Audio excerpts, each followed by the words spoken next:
Manen jalup jatend piny Kenya Rigathi Gachagua okwedo ng'eto manyicho puodho okang' mar thiche oko e apisi koloso kod jofwambo e kar dak mare ma Karen odiochieng' manyoro. Gachagua osingo mar chwalo ng'ur mare e doho mar apil mar kwedo ng'eto makamano. Jafwambo marwa Simfus Okinda nigi ler mathoth ewi wachni. Odiochieng' achiel tok doho puodho thiche oko mare ka jalup jatend piny Rigathi Gachagua okwedo ng'eto makamano kosingo ni obiro tiyo kod yore te machiko puodho e manyo ratiche. While we respect the ruling of the High Court, we totally and fundamentally disagree with the interpretation of the law and application of facts. The long-standing legal principle of natural justice and the right to a fair hearing has been trashed and ignored in broad daylight. What a sad day for those whom have undergone this in the past and those who face the same in future. We shall proceed to file an appeal at the Court of Appeal on the decision and hope that justice shall prevail.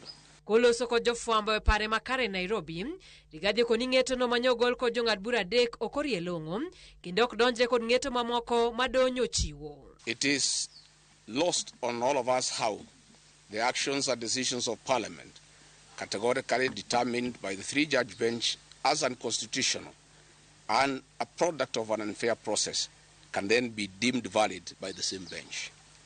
Those contradictions are an abuse to the intelligence of the people of Kenya who are following the process and the judgment many hours on. Gachagua medo ni onge kaka chenro manoluw kigole telo doho okwedo kaeto bang'e puodho gole e apisi. Kamano bende jatend DCP no manoten kod moko kuom josiasa mawuok Masawa okuno shillings milion 50 madonyo chiko Senate mondo chule kuom ne remie thuolo mar wacho wach makor ka kore motelo ne gole e apisi. Kenya shillings awarded to me is an insult to my fundamental rights and freedoms and a mockery of the Constitution. We are not interested. Money was never the issue here. Justice and constitutional supremacy was. Gogo, Gachagua yango ni chakre juma manyien obiro doke pare ma wamunyoro matelo ne kweth mapingo sirikal manyo jal mabiro gwere gi Ruto. You will not see me anywhere in public rallies. I will be in Wamunyoro doing very, very serious, extensive consultations because this is critical for the country. It's extremely critical for the country. We have two plans. Plan A is to mobilize support from across the country in the event that my colleagues and the formula we shall agree on favor me as the presidential flag bearer. Plan B, in the event that the formula does not favor me as a single presidential candidate, to get mandate from my supporters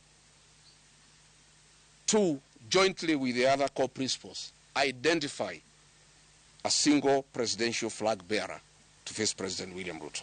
Kato bedo ni en ng'eto manogoyo chuny Rigathi Gachagua kod Lange, mane jalup jatend pinyno osingo mar rakore kod Ruto e debe yiero mabiro koluwo yore mopogore poni do puodhe malaro komno kata oyo. Simfus Okinda.